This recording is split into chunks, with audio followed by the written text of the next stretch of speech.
En pleine COP 21, Emmaüs fait sa pub et lance une campagne inspirée d'un spot d'une célèbre marque de vêtements. Emmaüs, éco-responsable depuis ses débuts, c'est aujourd'hui plus que jamais dans l'air du temps. Pour en parler, Valérie Fayard, bonjour. Vous Bonjour. êtes déléguée générale adjointe en charge du développement à Emmaüs France. Et Stéphane Puech-Berty, bonjour. Bonjour. Responsable de la communauté Emmaüs de Paris. Alors on va d'abord rappeler quelle est cette nouvelle campagne écolo qui a été lancée la semaine dernière sur le web. Emmaüs s'est inspiré, on peut le dire, et a même détourné le spot de pub d'H&M, un détournement qui a fait le buzz sur Internet pour montrer que l'écologie n'est pas qu'une mode, que l'association la pratique depuis toujours. Alison Tassin, Hubert Coster. Même musique, même esthétique. Ne jamais laisser personne dormir dehors. La ressemblance est quasi parfaite. Se battre pour vos droits. Le message, lui, Vous est inspirer. antagoniste. Ne jamais s'abandonner. Dans son dernier clip à gauche, Mélanger Emmaüs les coutumes. reprend les codes de la dernière Mélanger les campagne noirs et les H&M. Une publicité Accompagné. intitulée Close the Loop, boucler la boucle, dans laquelle le géant de l'habillement suédois incite ses clients à recycler leurs vêtements. There are no rules in fashion, but one.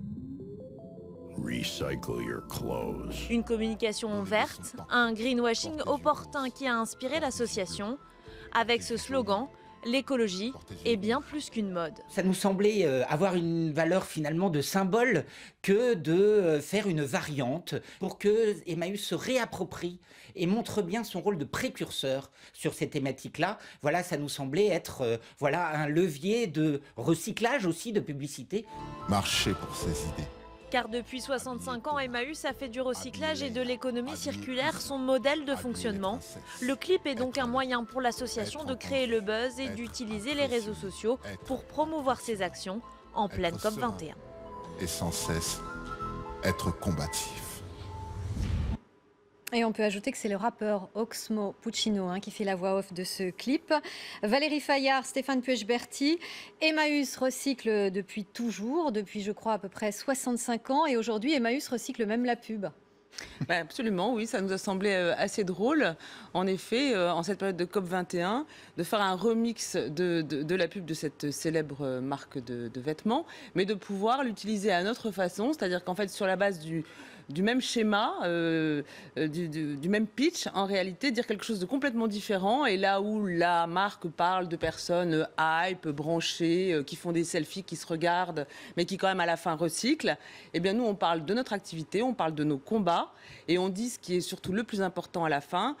Donner et acheter à Emmaüs, ça n'est pas la même chose que de donner et d'acheter à une grande marque de vêtements, par exemple. Stéphane Puech-Berty, vous vous reconnaissez dans ce clip ?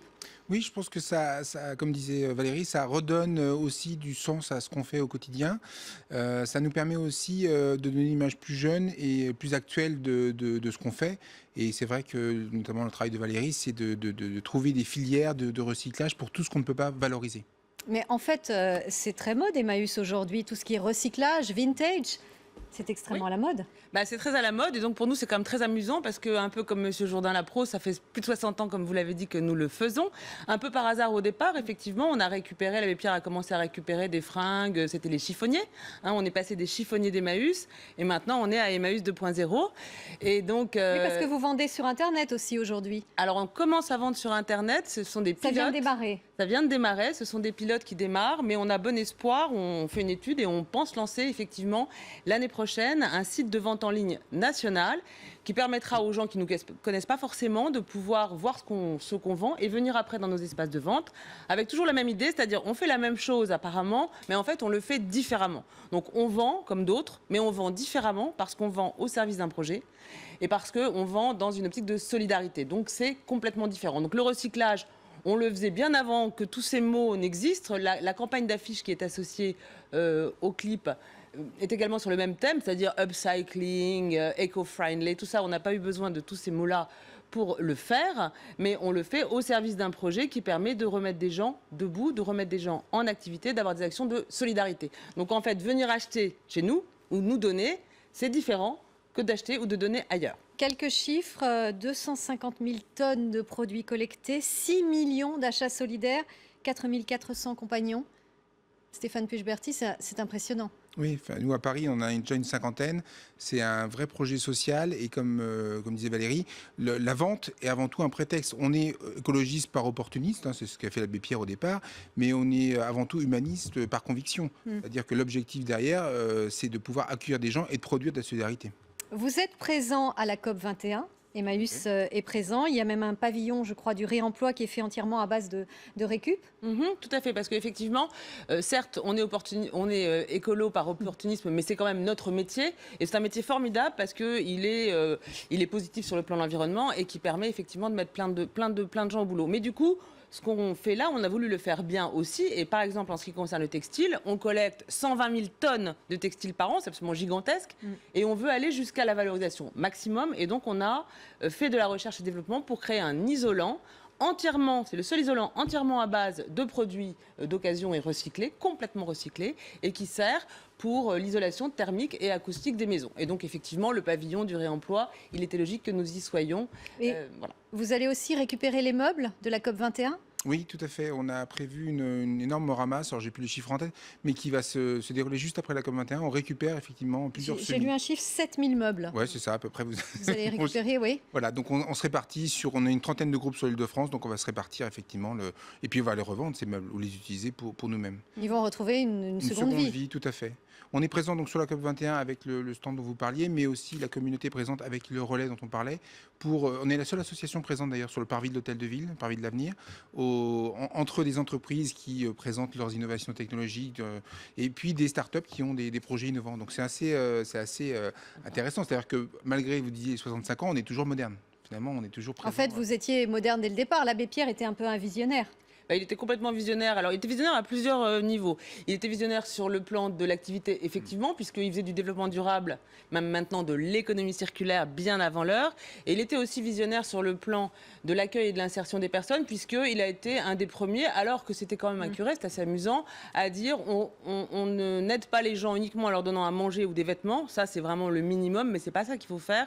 Il faut les rendre acteurs de leur propre projet, et c'est la fameuse phrase de l'abbé, moi je ne peux rien pour toi, mais toi tu peux m'aider à aider. Et en fait c'est en aidant à aider qu'on redevient acteur et qu'on redevient solidaire. Alors ce message de solidarité et d'ouverture à l'autre, dans les temps troublés que nous vivons, de repli sur soi, de peur, ça me semble un message on ne peut plus moderne et percutant, de se dire que justement chez Emmaüs c'est le partage, c'est l'ouverture, c'est la rencontre de l'autre, qu'il soit français, qu'il soit étranger, qu'il soit à la rue ou qu'il soit intégré, faire se rencontrer des gens qui ne se rencontrent pas d'habitude, ne pas avoir peur de l'autre, ne pas avoir peur de l'étranger, penser que tout ça est une source de richesse et qu'on peut faire ensemble. Et c'est qu'en faisant ensemble qu'on est plus heureux et plus riche. Pas forcément monétairement, mais plus riche globalement. C'est un message qui est hyper moderne en fait, et hyper précurseur. Hyper moderne. Stéphane Puech-Berty.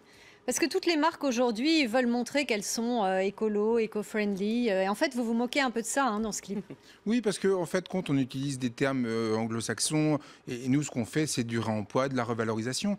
Le réemploi, cette dignité qu'on trouve dans les objets, en remettant des objets, on va la trouver, cette dignité, au travers des personnes aussi. Parce que ce sont des personnes, d'ailleurs, qui remettent à la vente, qui retapent des objets. Donc, c'est ça qui est intéressant derrière. C'est que les gens qui sont finalement laissés pour compte ont une utilité dans nos sociétés. Ils ont une utilité, ils retrouvent une dignité et, effet secondaire, vous limitez les déchets. Tout à fait. Voilà. Ça c'est vrai que, par exemple, pour une ville comme Paris, c'est intéressant parce que ça ne lui coûte rien et d'un autre côté, on lui rapporte effectivement une valeur ajoutée. Et vis-à-vis aussi des Parisiens, c'est intéressant. On rencontre, vous parliez tout à l'heure de nos clients, on est de plus en plus sollicité par des jeunes qui ont une démarche aussi proactive de réemploi, de vouloir réutiliser des choses et de reconstruire des choses à partir de choses existantes. Donc ça, c'est intéressant. On va signaler juste avant de se quitter, Emmaüs organise une vente solidaire, je crois, de jouets. C'est samedi, c'est dans le 19e arrondissement de Paris. Tout à fait. Oui. Tout le monde peut y aller ? Tout le monde peut y aller. Et il y aura aussi une vente, je crois, réservée à des familles démunies. Oui, tout à fait, oui, c'est prévu. Voilà, toujours donc beaucoup d'initiatives de la part d'Emmaüs. Merci Valérie Fayard, déléguée générale adjointe en charge du développement, et Stéphane Puech-Berty, responsable de la communauté Emmaüs de Paris. Le 14-17 continue à suivre une nouvelle tranche d'infos avec Marianne Coteneuve.